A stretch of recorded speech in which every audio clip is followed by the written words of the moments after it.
The Greater Fort Walton Beach Chamber of Commerce, Fort Walton Beach in general, and all of Okaloosa County have had 80 years of love for the Doolittle Raiders. They trained just north of us here. We've had the opportunity of having several of the reunions, including not only the 2013 final reunion, but also that final goblet ceremony, which is held on April 18th, 2022. We love the Raiders. Pearl Harbor, Doolittle Raiders, first ones in, the Brave Bombers. By some incredible sheer coincidence, right here in town, we ran into the next generation of heroes. After 9/11, a group called ODA 595 was sent into Afghanistan to help defend the morals of the United States. And we are honoring those gentlemen on October 22nd, 2022.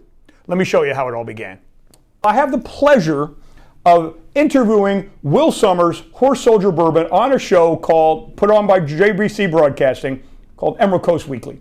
Will comes in, and I'm talking about Horse Soldier Bourbon. Do you remember that as much as I do? I do. I do. I remember very much, and probably was the last minute of a 10-minute interview that you realized that I was actually one of these horse soldiers, not just a sales rep for the bourbon. Right.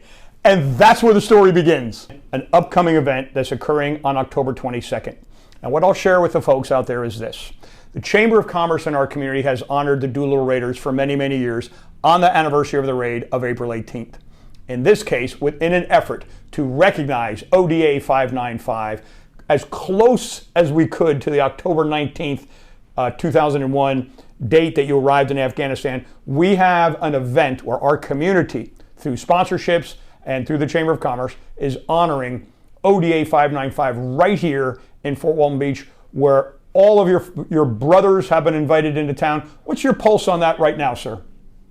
We are just humbled, thankful. There's 100,000 other servicemen out there who deserve the very same recognition. I think we've just become the poster children for our armed forces as of late, and we're thankful for it, and we're so thankful that you guys are recognizing us and taking the time and effort and the community coming together to do this. But I hope that everyone across all the branches accepts this as their reunion, their recognition. There's no just ODA 595 in this fight. It is the entire service, armed services that deserve this recognition. And well said, my friend. Is this the first time the group will have been gathered together in a banquet style of fashion since October 19th, 2001? Yeah, this is going to be the first time that everyone on the team has been together in a banquet style. This is going to be great. We haven't all been together at the same time, so we're really looking forward to this. To see each other, to see our families, to see our children and our children's families is going to be a real true blessing. Thank you. I learned that you're in the Horse Soldier, ODA 595, and we're sitting in the Doolittle room right here at the Chamber of Commerce, and you tell me first about your awareness of the Doolittle Raiders. Let's rehash that. What do you know about the Raiders, and how important were they into your life? Well, we understood the Raiders to be America's response after Pearl Harbor. It was a daring,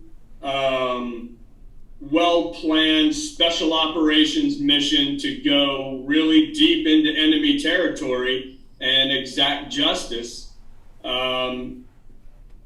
were, in every way, shape, and form, they led the way and paved the way for missions like my own. So here we are 80 years later, 60 years later, and we experienced the 9/11 attacks in New York City and across the Northeast. And so our mission was the very same mission as the Doolittle Raiders. So that was our connection to them. We had sort of seen them as leading the way in America's response decades earlier, and we were walking in their footsteps. And on that subject, the connection was planted when Will Summers told me about that. It was the immediate connection not only of Pearl Harbor, Doolittle Raiders, Brave Bombers, But then as I learned more about 9/11 and ODA 595 and Will Summers, the heroic horseman, and the connection between the two was too perfect for our community not to recognize them. And we have a big event coming up on October 22nd that we're talking about today, which I couldn't be happier about. So as I had a chance to learn more about ODA 595 through my friend Will Summers, I had to do some research. And the first book I got was Horse Soldiers by Doug Stanton. And that's an overview. And is it fair to say that that kind of started the publicity or the awareness of your efforts? I think so. Yeah, it was the first public release of our story, apart from anything military. Doug did some interviewing with us. We spent some time with him. We knew what his intentions were to release this book. So I think this is the first time we really let the cat out of the bag, apart from literally during the initial invasion. Our country knew what was going on and there was some publicity then, but no details had been released such as in Doug's book. And then from there, although some of it being inaccurate, we'll talk about, from there it was the springboard for the movie, which has blown up, and that being 12 Strong. Sure. And have you seen the movie, and how accurate is it? I've seen the movie. Yeah, it's an honorable portrayal of what happened. The movie was not intended to be a documentary. It wasn't intended to be very accurate. It was intended to be entertaining, and it was definitely that. We, as a team, I think were honored just that someone thought what we did was good enough to make a movie, and it was a great movie. And that, again, is where many people out there know of ODA 595 as the 12 Strong. From there, most recently, I'm so proud to have picked up the book Swords of Lightning, written by your buddies there, the gentleman in charge. Have you read this book? Yes. And 100% accurate? I love it. It wasn't like being there again, but it was like being with them again.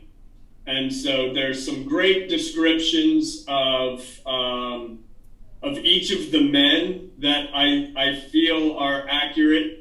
I haven't gotten everyone's opinion on their own description, but I like the descriptions. I thought that Mark and Bob were very kind in what they've said about us. And then they did a great job of detailing not only our actions, our accomplishments, but what went through our head and what our thoughts were, and the interaction with the Northern Alliance as well. So in preparation, my local friends here, I'm going to recommend you get the book Swords of Lightning as your one document to learn more about why we're honoring them and what they did. And there's a good chance you might have get it autographed when they come into town in October, which is great. Can you imagine that a random intersection of myself and Will Summers at JVC Broadcasting right here in Fort Walton Beach is now led to our community honoring the heroic horseman ODA 595 who went into Afghanistan after bin Laden and ultimately kicked the Taliban out in about 60 days. It is an amazing story. As I mentioned, if you haven't had a chance to read it, I recommend Swords of Lightning to get ready for that. It's a great book and certainly tells it from the point of view of ODA 595. We're having a banquet right here in Fort Walton Beach on Saturday, October 22nd, honoring ODA 595. Our community is going to come together. It is going to be a once-in-a-lifetime experience. We're so honored to our sponsors who are located here. Their logos are spinning around this particular situation here. You need to go. Link on this for more information.